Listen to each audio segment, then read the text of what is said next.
İndi dönüp baksan da o hoş bir duygulardan kalbimde ne kalır? Ömür ötüp gidince hasret kaldım sevince, bildim hoşbəxt günlerim seninle yaşanır. Sen hiç de gel düşünme, sevdiğim o günlerden ayrı düşmüş hayal.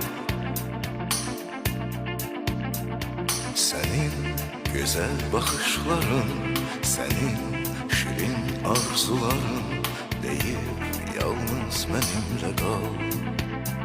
Senin güzel bakışların, senin şirin arzuların deyip yalnız benimle kal. Sen her sözümden inciyip küsen,